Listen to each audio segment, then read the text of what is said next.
لغمان والي د الینګار ولسوالۍ په مقام کې د 15 ګونو ولسوالۍ د ولسونو غوښتنې ستونزې او وړاندیزونه مخامخ په یوه ستره ولسي غونډه کې له نږدې واورېدل. په یاده غونډه کې چې نن سې شنبه د لړم پر 14مه نیټه له غرمې وړاندې د الینګار ولسوالۍ په مقام کې ترسره شوه، پر مهال لغمان والي ښاغلي محمد آصف ننګ سربیره، ولایتي شورا رئیس عتیق الله عبدالرحیمزي، ملي امنیت رئیس تورن جنرال محمد قاسم عبادي، امنیه قمندان ملپاسوال محمد سالم الماس، لومړي پلي لیوا د اپراسیون عامر جګړن اسدالله کوټوال، د ولسي ملاتړ مسؤل شفیق الله عالمي، د بېلابېلو ادارو مسؤلینو، د 15 ګونو ولسوالیو قومي مشرانو، دیني عالمانو او یو شمېر نورو ګډون کړی و. په پیل کې د الینګار ولسوال قاضي حبیب رحمان مامون لغمان والي او تللي پلاوي ته د ښه راغلاست ترڅنګ له دوی مننه وکړه چې الینګار ولسوالۍ ته د ولسونو د ستونزو د اورېدو په موخه سفر کړی. هغه دغه راز د دې ولسوالۍ په امنیتي، انکشافي او ټولنیز وضعیت باندې لنډه رڼا واچوله او معلومات یې له مسؤلینو سره شریک کړل. اول خو زه د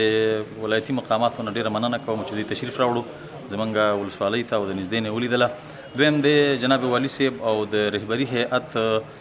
چې په هغې کې ټول امنیتي سکتور او زموږ تاسو ټول د صحت او معارف او انکشافي دهات او ټولې برنامې شریکې دي، رئیس صاحبان راغلي دي. زه د دوی دغه دلته راتګ او سفر ډېر مثبت ارزوم او دوه دلایل د موږ سره د مثبت ارزېدو. یو دا ده چې دا د موږ دپاره د کاملا د امنیت ډاډ راکوي چې زموږ په ولسوالۍ کې د هېڅ قسم پروژو د مخنیوي دپاره څوک کوشش نشي کولی که کوي انشاءالله هغه به خنثی کېږي. دویمه دا ده چې په ولایتي اداره کې انشاءالله ښه همغږي ده چې د هغې په نتیجه کې به زموږ په ولسوالۍ کې چې کوم کارونه د کوم ریاست یا د کوم سکتور اړوند دي هغه به مناسب ډول باندې کېږي. نو زه شخصا د دې ډېر ډاډه یم په دې باندې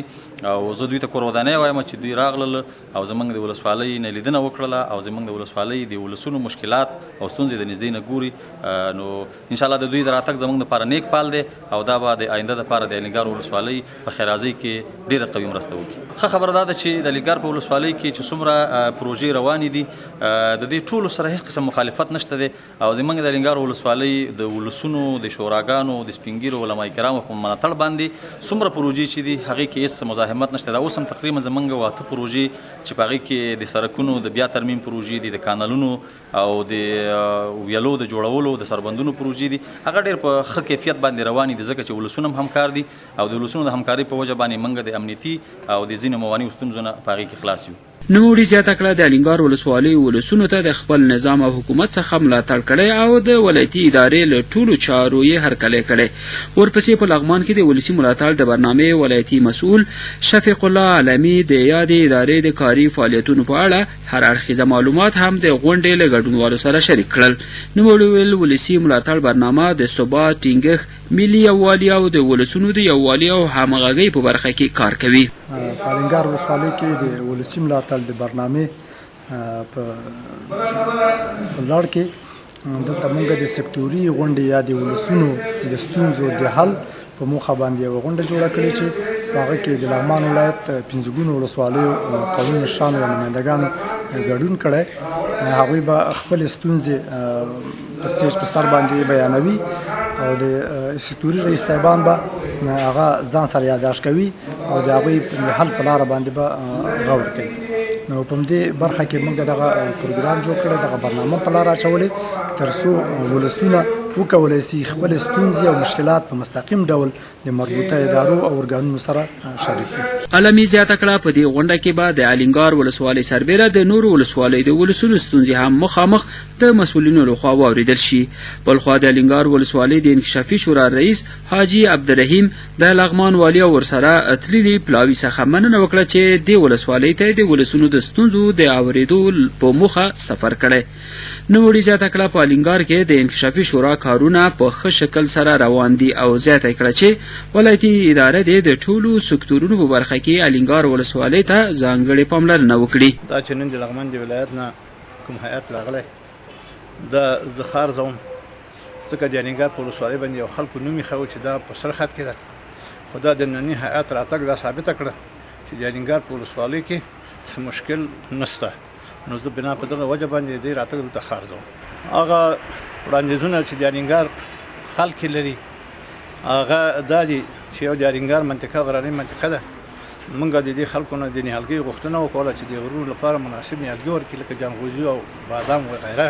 چې د یوې خوا ځینې د غرونه پېش نه شي او د بلې خوا ځینې د الینګار د بېوزاعته خلکو اقتصادي مشکل ورباندې حل شي. غوښتنه زموږ دا ده د دې هیئت نه چې د موږ په الینګار کې تقریبا 83 مکاتب دي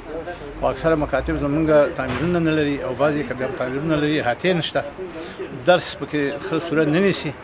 زموږ هیله دا ده چې زموږ د مکاتبو تعمیرونه او احاطې راجوړه کړي تر څو د معارف په ارتباط باندې د خلکو درس ښه صورت ونیسي. بل مشکل هم دا ده چې د موږ د اطرافو سړکونه خامه دي او هغو نه د بارانونو خاورې لا شیان ترې نه وړي او عبور و مرور باندې سخت ده، د مریضانو تګ ورباندې مشکل ده. د موږ د هیئت نه دا غوښتنه ده چې باید دا سړکونه جوړ شي تر څو پورې عبور و مرور باندې اسانه شي او خلکو دپاره اسانتیا راوړي. مننه. علاوه د دې نه موږ د الینګار خلک کم زمینه خلک یو او زراعتي شیانو ته مخه ده. موږ دلته بازارموندونه نشو کوی. زمونږ هغه زراعتي محصولات په خپل وخت باندې بازار ته نه عرضه کېږي. زمونږ داسې هیله ده چې هلته د سړې خونې جوړې شي تر څو پورې زمونږ هغه زراعتي اموال پکې وساتل شي او په مرور د وخت سره د ښه قیمت په اساس باندې خرڅ شي او د کاران د هغې نه ښه استفاده وکړي. او د دې غوښتنو په خوا کې چې موږ دلته په الینګار کې مخابراتي ستونزې لرو. یو د هغو له جملې د نظام ده چې دغه اتصالاتو باندې بوج ډېر زیات ده، زموږ مشکل ورباندې نه حلېږي. نو زموږ خواهش دا ده چې دلته د سلام یوه پایه راجوړه شي تر څو چې د خلکو مشکلات ورباندې حل شي. حاجي عبدالرحیم د پوهنې، روغتیا، انکشاف او بیا رغونې په برخه کې هم د الینګار ولسوالۍ د ولسونو غوښتنې له ولایتي ادارې له رهبرۍ سره شریکې کړې. ورپسې د بادپاخ نجات ولسوالۍ د قومي مشرانو په استازولۍ حاجي حلیم ګل وویل د بادپاخ ولسونه هم د خپل حکومت سره ملاتړي دي او ولایتي ادارې له ټولو چارو څخه هرکلی کوي. دغسې غونډې موږ د خپل حکومت او د خپل دولت اسلامي او د دغسې ورونو نه ډیره مننه کوو چې بادپاخ ولسوالي یو ډیره لرې غرنیزه سیمه ده او موږ سره مخامخ خبرې کیږي، موږ نه پوښتنه کیږي. نو دا موږ ډیر په نیک نظر ورته ګورو او ښې ارزوو. او د بادپاخ ولسوالي وروره یو غرنۍ سیمه ده. ما خو تاسو ته تشریح کړه چې داسې امکانات بادپاخ ولسوالۍ سره نه دي سوي. ډیر غریب ولسونه پکې ژوند کوي، سړک نه لري، کلیوالي سړکونه. ولسوالۍ ته یو سړک روان ده، کار پې روان ده، خو هغه هم نیم کاله ده توسه پې کار نه ده سوی. خو بیا د ولسوالۍ نه پورته هره قرې خوړو کې سړکونه دي، په غرونو کې دي، دا سړکونه خراب دي. مریض د موږ په وخت نه رسول کېږي. موږ غواړو د دولت نه چې موږ ته توجه وکړي. د مالدارۍ په باره کې د دولت نه غواړو چې موږ ته توجه وکړي، موږ سره همکاري وکړي. خلک هم غریب دي صاحب، د بیګا ته ډوډۍ نه لري، ملک وچکالي لري، وچ ده، غریب ده. موږ سره باید د غذایي موادو کومک وکړل شي، د مالدارۍ په بخش کې را سره کومک وکړل شي، د زراعت په برخه کې، د اوبیارۍ په برخه کې موږ سره کومک وشي او موږ خوار او غریب او د مظلوم او د جنګ ځپلي ولس ته یو خدمت وشي. نو موږ د خپل دولت نه توجه د دولت غواړو چې موږ سره دغه همکاري وکړي. هغه د لغمان والي او د بیلابیلو ادارو له مسؤلینو څخه غوښتنه وکړه چې د دې ولایت ټولو ولسوالیو متوازن انکشاف ته ځانګړې پاملرنه ترسره کړي تر څو په بیلابیلو برخو کې د ولسونو ستونزې راکمې شي. له بله پلوه د علیشنګ او دولت شاه ولسوالیو په استازولۍ مولوي سمیع الله هم د پوهنې، روغتیا، کرنې او یو شمېر نورو برخو کې خپلې غوښتنې د ولایتي ادارې له رهبرۍ سره شریکې کړې. علیشنګ خلک خو غوښتنه اول امن ده، سوله ده، او دویم زمونږ ولسوالۍ کې باید د باسازۍ کارونه نورم غښتلی شي، لا پیاوړي شي. انکشافي پروګرامونه د زراعت په بخش کې زمونږ باید دهقانانو ته تخمونه ورکړی شي او دغه رنګ د معارف په پروګرام کې ریاست معارف باید زمونږ د ښوونکو او دغه رنګ د شاګردانو دپاره ډیره توجه وکړي چې زمونږ د معارف کیفیت هم بره لاړ شي او د زراعت په بخش کې باید موږ ته اصلاح شوي تخمونه په خپل وخت باندې راکړی شي، نور فارمونه موږ ته جوړ شي. نو زمونږ امید دغه دی او دا مو غوښتنې دي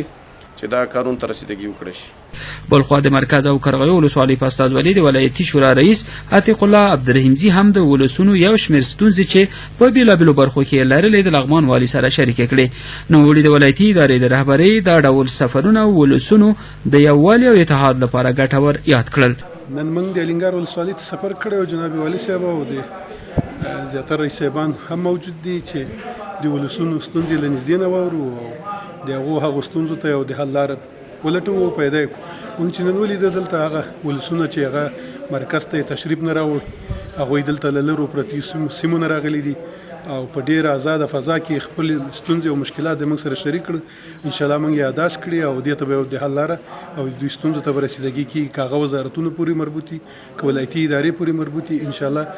د مشکل ته به د پای ټکی ږدو، رسیدګي به کوو. دغه سفرونه ډېره ګټه لري او ولسونه په دې خوشحاله شو چې زموږ مشران راغلي وو او نن یې موږ سره له نږدې نه زموږ ستونزې واورېدلې. دا ډېر مثبت ارزوو. انشاءالله ډېرې ستونزې به پکې حل شي. عبدالرحیم جي په وسلوالو طالبانو غږ وکړ چې سوله وکړي تر څو په افغانستان کې روانه جګړه پای ته ورسیږي او ولسونه په امن کې خپل ژوند ته ادامه ورکړي. ورپسې د عامې روغتیا، پوهنې، د کلیو د بیارغونې او پراختیا رئیسانو هم په خپل وار د یادو ادارو په فعالیتونو چې په 15 ګونو ولسوالیو کې لري د ولسونو سره معلومات شریک کړل. هغوی ټولو په یو غږ د الینګار ولسوالۍ ټولو ولسونو ته ډاډ ورکړ چې د دوی ټولو غوښتنو او ستونزو ته به په وخت رسیدګي وکړي تر څو د دوی ستونزې راکمې شي. په ورته مهال لغمان والي محمد آصف ننګ د الینګار ولسوالۍ له راغلو ولسونو مننه وکړه چې په نننۍ غونډه کې برخه اخیستې ده. نوموړي ویل سوله د الله جل جلاله حکم او د افغان دولت لومړیتوب دی او موږ ورته هر وخت لبیک وایو. هغه زیاته کړه څوک چې افغان وژنه ترسره کوي هغوی د دې خاورې وګړي نه دي او هیڅکله هم ورته ولسونه په خپل منځ کې ځای نه ورکوي. دا خلک هم ما ورته پیژنو ټول. نو دا زه هغه د مظلومیت اړخ نه ښیم، هغه د دوی د په اصطلاح د بدوالي د دوی اړخ ښیم. دا موږ چې څومره ټیټه غاړه ږدو، ما ته د پیغمبر صلح حدیبیه راپیادېږي او د دوی جهود چې زه ګورم هغه کفار راپیادېږي چې هېڅ نه منم، دا نه کوم، وژنم، افغانان ډېر وژنم چې ډېر امتیاز واخلم. دغه د صلح خبرې کېدلې، خدای دې صلح راولي، دا صلح خو د خدای حکم ده. ما ته وایي تاسې د ولس په توګه دولت پرېږدئ، امریکا پرېږدئ، زه ستاسې والي یم، ستاسې د سیمې حاکم یم. که ونه وایي غاړې م بندېږي. دا د سولې په ارتباط ما ته تاسې څه پروګرام راکوئ؟ سکوت کوئ، دغسې خاموشه به کېنئ، بې برنامې به ګرځئ، ایله به پټکي م په سر یې، خولۍ به م په سر یې ګرځئ راګرځئ، به بچي به مړه کېږي، وطن به ړنګېږي. نه نه، دې ته نه مسلماني ایجاب کوي، نه پښتو ایجاب کوي، نه دا وطن ایجاب کوي، نه انسانیت ایجاب کوي. دلته به غږ هم پورته کوو، خبره به هم پورته کوو. زما خو دا تاسې راغلی دا شهیدان چې بله ورځ وسو، زما ګریوان ته م لاس واچو که نه، زه ملامت یم. ما په ټول د زرو کسانو، د زرو نه، هغه میډیا تلویزیون دغه کامره نه پوهېږم، میلیونونو انسانانو ته یې ګوري، دغه خلکو تر مخ ما معذرت وغوښت، ملامت ویلې چې نه، دلیل نسي ویلی. هغه سړي وویل ډاکټر صاحب چې و د شهید وایي ته داسې نسي ویلی چې زه خبر نه یم. صحیح ده، زه خبر نه یم، واک هم نه لرم. کمبوتات دي، ډېر کمبوتات دي. اما و نجیب ولسه و معززینو و مشرانو و قومه و عزیزه، وینم یو ده، دینم یو ده، ایمانم یو ده. زما د سرباز، زما د رئیس، زما د سرباز د امنیت د مسؤلینو تاسې وګورئ که چېرته دی په یو ځای کې تاسې جاینماز بې جاینمازه پیدا کړو، یا هم چېرته قرآن کریم او مسواک پیدا نه کړو، دا ټول منځونه کوي، عبادت د خدای کوي، سهار راجګېږي. یعنې زه وایم دا د مرګونو مسله دا یې طریقه نه ده. ښاغلي ننګ له ټولو ولسونو څخه غوښتنه وکړه چې د پروژو څخه وخت په وخت څارنه ترسره کړي تر څو پروژې په ښه شکل سره تطبیق شي. والي ننګ وویل لغمان یو زراعتي ولایت دی او دوی هڅه کوي چې دا ولایت د کرهنې په برخه کې نور هم پرمختګ وکړي. لغمان کې 3-4 خبرې دي د والي له ادرسه زه سره کوم. یو دا ده چې دا ولایت زراعت محوره ده، نو د ما هڅې چې دي په سیستم کې دا ټولې د زراعت پر محور باندې راځي. که پروژې دي، آبیاري ده، غنم دي، اصلاح سوي تخمونه ویشو، دا د چرګو فارمونه چې ویشو، غواړو چې د حیواني یا مالدارۍ پروګرام دا تقویه سي، سربندونه جوړو. دلته دا ملګري ټول چې په زحمت باسو، نو 80% زمونږ دا فعالیتونه په انګریزي کې ورته اګریکلچر اورینټډ څه وایي فعالیتونه وایي، یعنې زراعت محوره فعالیت. دا ولایت به موږ زراعت محوره چلو، اتکار شی چلو ډېر پکې لکه سردخانې دي دا له مزرعې نه موږ تر سردخانو نه دې ته ضرورت لرو چې له دې سیمې نه په چابکه توګه ستا لارۍ زرنج باسي او دې مرکز ته د سبزي راوړي میوجات راوړي لارې او دا پلونه پلچکونه دا ډېر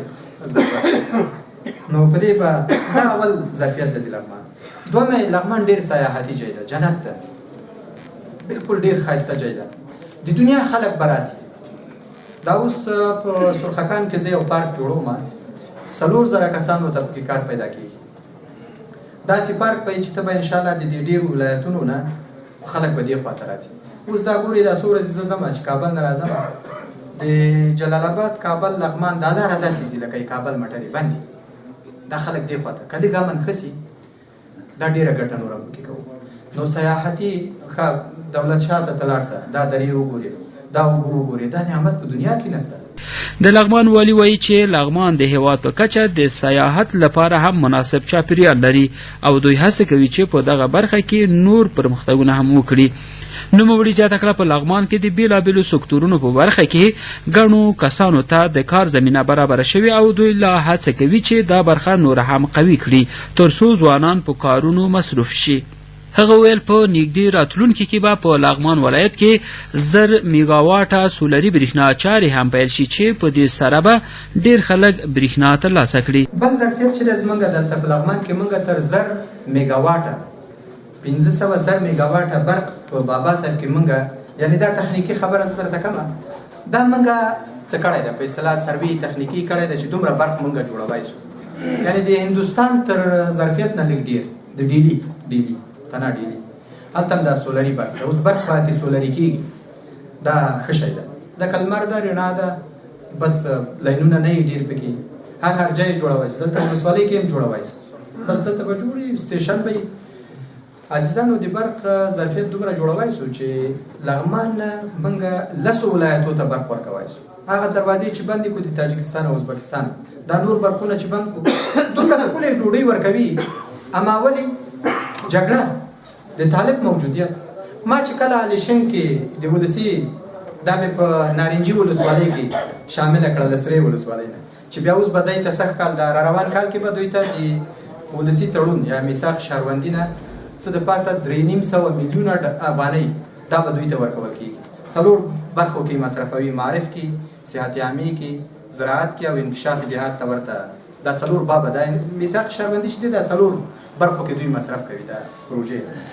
نو بیا ولس هم اختیار لري چې هر څه دوی وغواړي نو دا چې کله مې داسې وکړو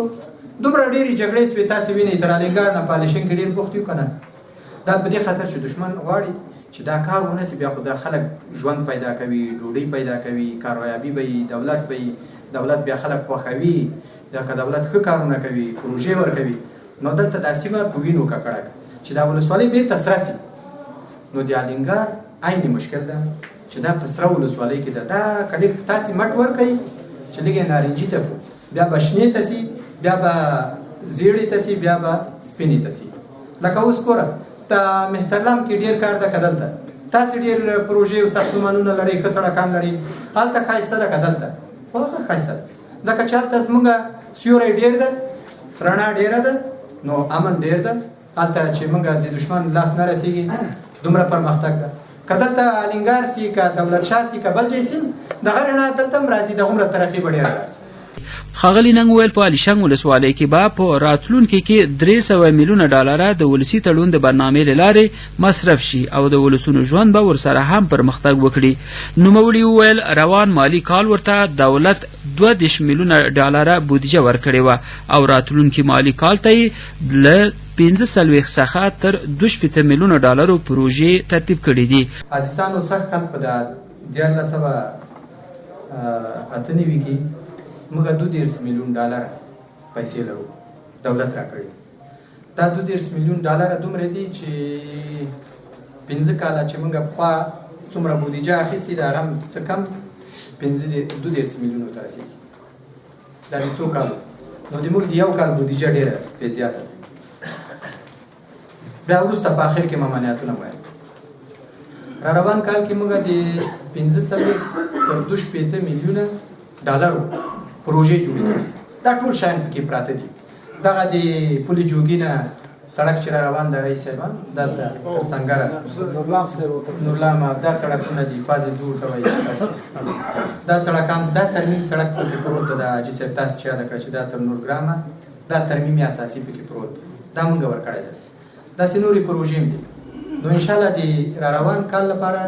د 45 نه تر 2.5 میلیونه ډالر موږ پروژې جوړې کړې دي مثلا فاز دوم د شاهي کانال دا ډېر دروند څه 12 میلیونه تنه دي نو دا په دې کې بیا لوی لومړیتوبونه هم شته. والي نن وویل د مرکز مهتلام څخه تر سرخکانو پورې دوهم لین سړک صنعتي پارک زراعتي مارکیټ په الیشنګ او الینګار ولسوالیو کې 250 بستري روغتونونه 19 کانالونه او غنې نورې پروژې به په نږدې راتلونکي کې شروع شي. هغه ټولو ولسونو ته ډاډ ورکړ چې ولایتي اداره به ستاسو ټولو غوښتنو او ستونزو ته چې په هره برخه کې وي په وخت سره رسیدګي وکړي. نور داسې په عمده پروژو کې چې موږ روان ده کار انشاءالله چې وبسي دا د سولري برېښنا یو پروژه ده 100 میگا واټه بل سړک لرو چې د مهترلام نه داسې بدیل سړک ده په زیړنو باندې وځي نو دا ډېر موږ ته ګټه کوي دا به بیا نورستان ته هم ډېره ګټه وکړي دا خلکو ته هم ډېره ګټه کوي داسې وړې غټې پروژې ډېرې دي د مشکلاتو باب ته مخکې د دې ښه بل پروګرام د صنعتي پارک ته د خیر و خیرو دا به انشاءالله په دې کال کې وسي موږ له خوا ډېر کار خلاص ده بل به یو لوی زراعتي مارکیټ جوړ سي په سرخکانو کې